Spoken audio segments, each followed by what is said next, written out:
Video के अंदर आपने देखा हम लोग पढ़ रहे थे halogenation of hydrocarbon. Halogenation of hydrocarbon ये टॉपिक जो है उसको अभी हम कंटिन्यू करेंगे। दरअसल आप लोग फ्लोरिनेशन पढ़ चुके थे। फ्लोरिनेशन के अंदर हमने आपको आइडिया दिया था कि फ्लोरिनेशन के थ्रू हम अगर एल्काइल फ्लोराइड बनाते हैं तो रिएक्शन बहुत एक्सप्लोसिव होगी और वायोलेंटली वो रिएक्शन होगी, इसलिए जनरली एल्काइल फ्लोराइड इस मेथड से नहीं बनाए जाते। फिर हमने मिथाइल क्लोराइड को, दरअसल एल्काइल क्लोराइड को आपके सामने बनाया था। तो एल्काइल क्लोराइड को बनाने के लिए हमने आपको 2-3 रिएक्शंस उसके थ्रू आपको समझाई थी। एल्काइल ब्रोमाइड भी इसी मेथड से बनाया जा सकता है, उसमें कोई परेशानी नहीं होती। सेम मेथड से हम एल्काइल ब्रोमाइड को भी बना सकते हैं। अब एल्काइल आयोडाइड को कैसे बनाएं, दरअसल अभी कंटिन्यू करेंगे। एल्काइल आयोडाइड कैसे बनाएं और उसकी रिएक्शन होगी आयोडीनेशन रिएक्शन। आयोडीनेशन रिएक्शन दरअसल मीथेन पर आयोडीन की हम रिएक्शन कराते हैं तो ये रिएक्शन फॉरवर्ड डायरेक्शन में नहीं होके ये रिएक्शन रिवर्सिबल होती है। रिवर्सिबल रिएक्शन है। आप सोच रहे हैं कि ये रिवर्सिबल रिएक्शन क्यों है, मैं आपको बताऊंगा। दरअसल ये रिएक्शन में CH3I के साथ HI बन जाता है। HI बन जाता है। ये जो HI बना वो एक स्ट्रॉन्ग रिड्यूसिंग एजेंट होता है। HI स्ट्रॉन्ग रिड्यूसिंग एजेंट है। स्ट्रॉन्ग रिड्यूसिंग एजेंट है। ये आपको हाइड्रोजन डोनेट करेगा। रिड्यूसिंग एजेंट क्या होगा, हाइड्रोजन डोनेट करेगा। ये CH3I इस हाइड्रोजन को लेकर वापस मीथेन और आयोडीन में कन्वर्ट हो जाएगा। मींस ये रिएक्शन बैकवर्ड डायरेक्शन में चली जाएगी और इसकी लो यील्ड ऑब्टेन होगी। मतलब आपको मिथाइल आयोडाइड का बहुत कम अमाउंट आपको ऑब्टेन होगा। तो हमें क्या करना चाहिए कि हमें मिथाइल आयोडाइड का अमाउंट बहुत ज़्यादा मिले। ऐसा करने के लिए मिथाइल आयोडाइड की अमाउंट ज़्यादा होने के लिए हमें क्या करना चाहिए, ये जो HI है स्ट्रॉन्ग रिड्यूसिंग एजेंट, हमें क्या करना होगा, इसकी कॉन्सेंट्रेशन को कम करनी होगी। मतलब जैसे ही HI बने तुरंत की तुरंत आपको इसको निकाल लेना है ताकि ये फर्दर रिएक्शन प्रोसीड ना कर पाए या रिएक्शन को बैकवर्ड ना ले जाए। तो to reduce the amount of HI or to increase the concentration of CH3I we use strong oxidizing agent। Oxidising agent देखिए वो स्ट्रॉन्ग रिड्यूसिंग एजेंट है HI और आप मिला रहे हैं strong oxidising agent means HNO3 HiO3 HiO4 etcetera. Nitric acid, iodic acid and periodic acid आप मिलाएंगे। दरअसल ये रिएक्शन में ऐसा क्या होगा, याद रखिएगा कि जब आप ये मीथेन की आयोडीन के साथ में रिएक्शन कराते हैं, ये ऑक्सीडाइजिंग एजेंट की प्रेजेंस में, तो CH3I प्लस HI, ये मोर यील्ड बन जाएगी। आप देख रहे हैं कि इस रिएक्शन और ये वाली रिएक्शन दोनों में डिफरेंस क्या है। ये डिफरेंस है कि ये रिवर्सिबल रिएक्शन है, ये वाली यूनी डायरेक्शनल फॉरवर्ड डायरेक्शन में रिएक्शन होगी, इसमें लो यील्ड बनेगी और इसमें हाई यील्ड बनेगी। मतलब क्लियर है, आयोडोनेशन आपको करना है और मिथाइल आयोडाइड का अमाउंट आपको ज़्यादा बनाना है, तो उसके लिए आपको स्ट्रॉन्ग ऑक्सीडाइजिंग एजेंट का इस्तेमाल करना पड़ेगा। आगे देखिए, ये HI strong oxidising agent HNO3 के साथ में रिएक्शन करेगा, या हम बात करें HI की रिएक्शन HiO3 के साथ में, ये HI HNO3 के साथ रिएक्शन करके NO2 plus H2O plus I2 में कन्वर्ट हो जाएगा। उसी तरह से ये HiO3 के साथ में रिएक्शन करके आयोडीन प्लस H2O में चेंज हो जाएगा। CH4 plus iodine gives CH3I plus HI। दरअसल स्ट्रॉन्ग ऑक्सीडाइजिंग एजेंट की प्रेजेंस में HI को HiO3 आयोडीन में कन्वर्ट कर देगा। मतलब आयोडीन की कॉन्सेंट्रेशन ज़्यादा हो जाएगी, HI की कॉन्सेंट्रेशन रिड्यूस हो जाएगी। ऐसी कंडीशन में according to le Chatelier principle reaction goes to forward direction, reaction goes to forward direction. तो आपने देखा कि स्ट्रॉन्ग ऑक्सीडाइजिंग एजेंट की प्रेजेंस में रिएक्शन किस तरह फॉरवर्ड डायरेक्शन में चली जाती है, या CH3I का अमाउंट ज़्यादा बन जाता है। तो ये आप देख रहे थे हेलोजिनेशन, जिसमें आपने पढ़ा फ्लोरिनेशन, क्लोरिनेशन, क्लोरिनेशन की जैसा ही ब्रोमिनेशन एंड आयोडोनेशन, लेकिन आयोडोनेशन होता है रिवर्सिबल में, इसलिए उसके अंदर आपको जरूरत पड़ेगी ऑक्सीडाइजिंग एजेंट की। यस, तो देखिए अब हम हेलोजिनेशन की मैकेनिज्म डिस्कस करेंगे। दरअसल mechanism of halogenation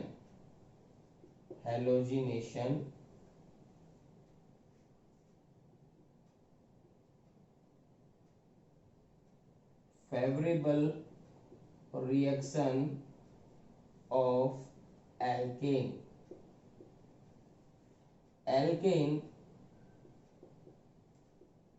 methane methane होता है नॉन पोलर, मीथेन होता है नॉन पोलर। कुछ बच्चे इस बेसिक को नहीं समझ पाते। देखिए RX एल्काइल हैलाइड, हेलोजन पर होता है माइनस और एल्काइल ग्रुप पे होता है प्लस, तो ये वाला जो बॉन्ड है वो कैसा है, पोलर, बिल्कुल करेक्ट। और मीथेन के पास में जो बॉन्ड है वो non polar. Non polar means neither, या कुछ स्कूल्स की बात करें neither attack of nucleophile nor electrophile. So first attack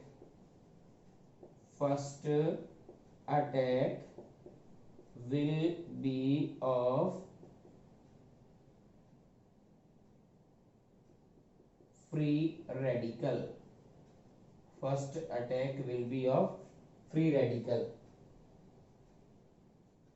Alkane has single bond, so substitution reaction takes place। तो आपने देखा कि एल्केन पर फर्स्ट अटैक होता है फ्री रेडिकल का और सिंगल बॉन्ड की वजह से रिएक्शन होती है substitution. So main characteristic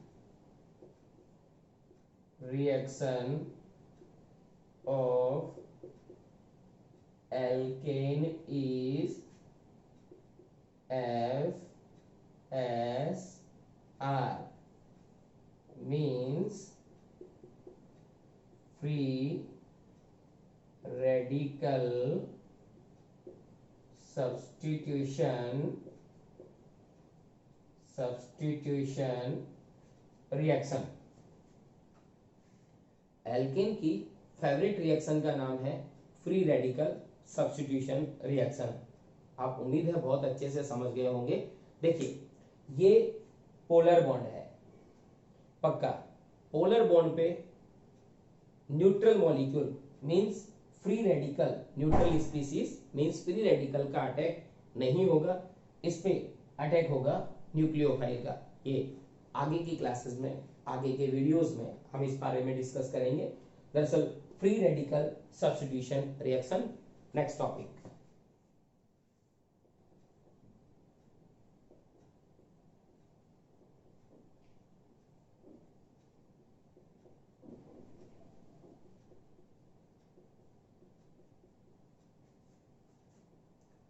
free radical substitution reaction 3 steps में प्रोसीड होगी। Step number 1 chain initiation step.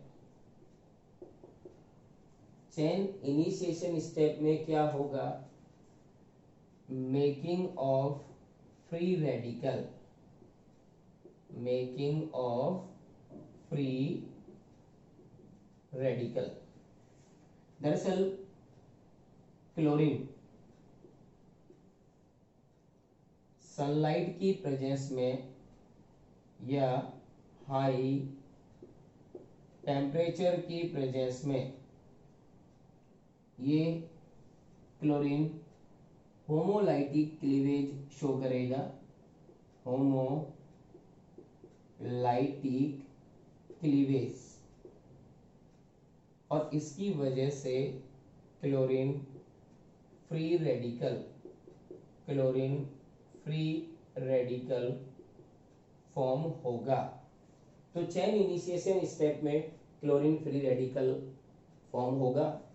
Step number 2 chain propagation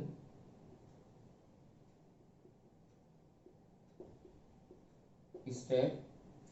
इस स्टेप में क्या होगा, again and again attack of free radical on substrate molecule. ध्यान दें, क्लोरीन डॉट अब methane पर अटैक करेगा। मैं आपके सामने मीथेन को ऐसे लिख रहा हूं समझाने के लिए। क्लोरीन डॉट मीथेन के पास अटैक करेगा। हमारे पास जैसे कि बॉन्ड है, बॉन्ड में ये 2 इलेक्ट्रॉन, तो ये हाइड्रोजन का इलेक्ट्रॉन और ये कार्बन का इलेक्ट्रॉन। मैं इसे बोल सकता हूं ये हाइड्रोजन का डॉट और ये कार्बन का डॉट। दरअसल क्लोरीन का डॉट और हाइड्रोजन का dot, hydrogen dot and chlorine dot आपस में बॉन्ड बना लेंगे, जिसकी वजह से HCl बन जाएगा। और साथ में CH3 dot methyl free radical बन जाएगा। ये CH3 dot again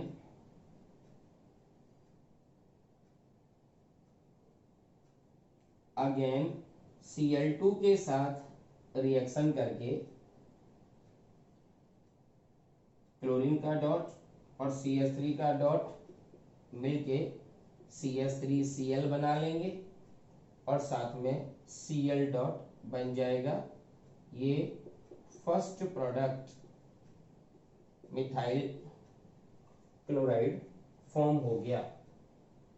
methyl chloride दरअसल प्रीवियस वीडियो में हमने पढ़ा था कि जब मीथेन पर क्लोरीन की रिएक्शन कराते हैं तो CH3Cl, CH2Cl2, CHCl3 and CCl4 4 type के प्रोडक्ट बनते हैं।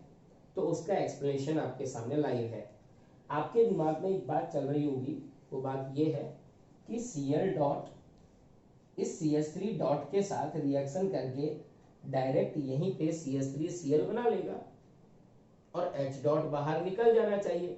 आखिर H डॉट क्यों नहीं निकला? तो उसका भी जवाब ध्यान से सुन लीजिए।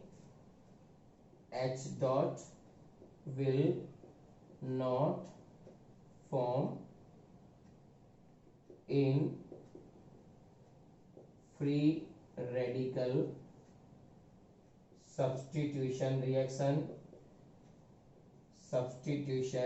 reaction because need high energy to proceed a chemical reaction। तो आपने देखा कि H डॉट इसलिए नहीं बनता कि इस रिएक्शन को प्रोसीड करने में हाई एनर्जी की जरूरत पड़ेगी और उतनी एनर्जी रिएक्शन के पास में या उस टेम्परेचर पर अवेलेबल नहीं होती है। तो जनरली आपको रिएक्शन को इस तरह से कंप्लीट करना है, जैसा कि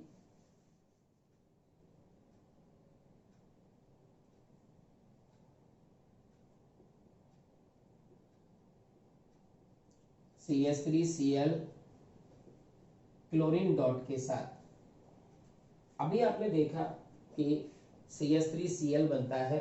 CH3Cl फर्दर CH3Cl का कुछ अमाउंट फर्दर रिएक्शन प्रोसीड करेगा और ये Cl डॉट के साथ अगेन हाइड्रोजन का डॉट HCl बना लेगा और साथ में CH2Cl पर ये डॉट लग जाएगा और ये CH2Cl का फ्री रेडिकल अगेन क्लोरीन के साथ में रिएक्शन करेगा, तो जिसकी वजह से CH2Cl2 बन जाएगा।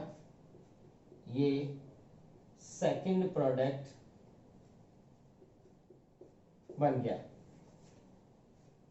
चेन प्रोपेगेशन स्टेप, जैसा कि आप जानते हैं, again and again attack of free radical on substrate molecule. तो ये क्लोरीन डॉट अगेन CH2Cl2 के पास अटैक करेगा, ये फिर HCl बन जाएगा और ये CHCl2 डॉट बनेगा। CHCl2 free radical again chlorine के साथ में रिएक्शन करेगा तो CHCl3 और Cl डॉट बन जाएगा। ये आपका थर्ड प्रोडक्ट है। अगेन कुछ अमाउंट में क्लोरीन क्लोरोफॉर्म के साथ रिएक्शन करेगा, इस बार CCl3 फ्री रेडिकल बन जाएगा। CCl3 free radical again chlorine के साथ में रिएक्शन करेगा, CCl4 कार्बन टेट्राक्लोराइड, ये आपका फोर्थ प्रोडक्ट बन जाएगा। इस तरह से आपने देखा कि चेन प्रोपेगेशन स्टेप के अंदर ही ये आपको चारों तरह के प्रोडक्ट बन जाएंगे। नेक्स्ट स्टेप जो थर्ड स्टेप है, थर्ड स्टेप का नाम है step number 3, chain termination step. Chain termination step में ऑल फ्री रेडिकल्स कंबाइन हो जाएंगे, all free radical combine each other, मतलब क्लोरीन डॉट को क्लोरीन डॉट मिला तो Cl2 बन गया, CH3 डॉट को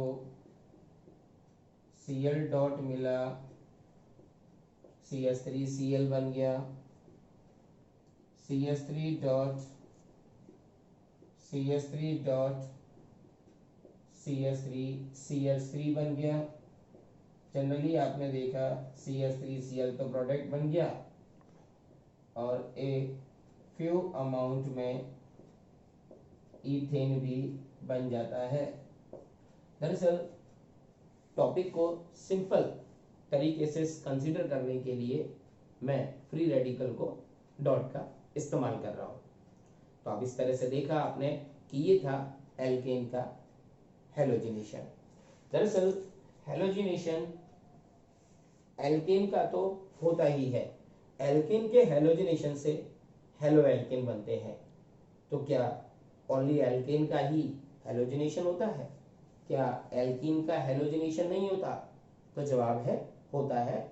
और हमारी एनसीईआरटी के बैक साइड में इन टेक्स्ट क्वेश्चन में इस तरह के कुछ क्वेश्चन डाल रखे हैं। तो उन क्वेश्चंस को सॉल्व करने के लिए हमें वहां तक जाना पड़ेगा या हमें उसको पढ़ना पड़ेगा। आइए पढ़ते हैं आगे। Alkene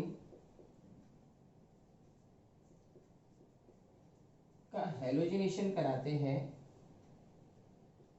HNO, heat and sunlight. कोई भी एग्जाम में दिया हो सकता है। एल्काइल हैलाइड फॉर्म होगा। अगर एल्कीन हो और हेलोजन की फर्दर रिएक्शन हो, इन्हीं की प्रेजेंस में एलाइल हैलाइड बनेगा, एलाइल हैलाइड फॉर्म होगा। अगर हम इन दोनों रिएक्शन की मैकेनिज्म की बात करें, मैकेनिज्म, तो क्लोरीन या हेलोजन हाई टेम्परेचर या हीट की प्रेजेंस में फ्री रेडिकल सब्स्टिट्यूशन रिएक्शन ही देगा, free radical substitution reaction. Actually reaction किस तरह से होगी? प्रोपीन पर क्लोरीन की रिएक्शन, सनलाइट की प्रेजेंस, तो क्लोरीन HNO की प्रेजेंस में Cl dot and Cl dot देगा और ये Cl डॉट किधर अटैक करेगा? ये हल्का सा बेसिक हम डिस्कस करते हैं। दरअसल प्रोपीन बॉन्ड इधर टर्न हो सकता है, ये negative and positive and polar bond है।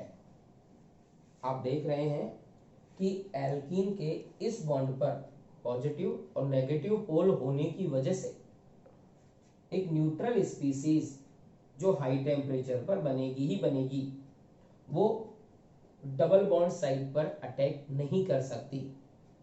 तो डबल बॉन्ड साइट पर अटैक नहीं कर सकती तो फिर कहाँ अटैक करेगी? तो अटैक करेगी जहां पर मोर स्टेबल फ्री रेडिकल उसे मिले। और मोर स्टेबल फ्री रेडिकल कहाँ मिल सकता है?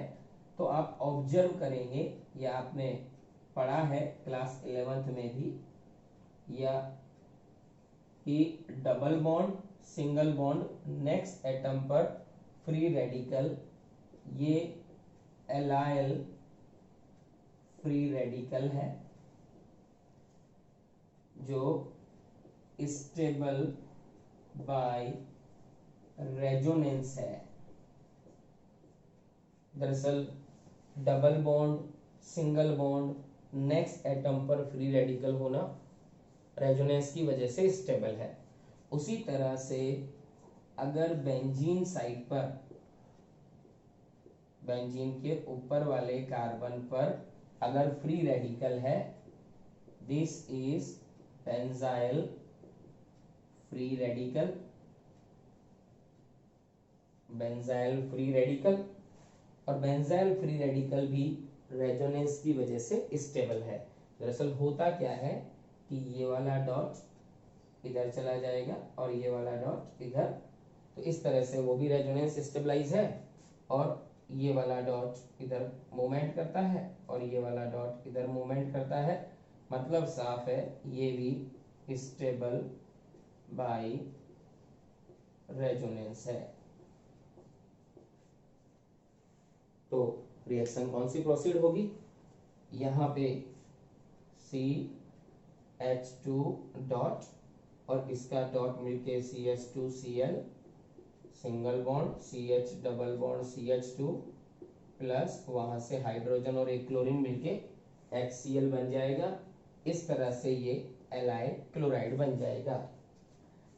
एनसीईआरटी ने एक इन टेक्स्ट क्वेश्चन दे रखा है, यहाँ पे डबल बॉन्ड लगा रखा है, ब्रोमीन के साथ रिएक्शन और हीट। आप जवाब देंगे इस क्वेश्चन का?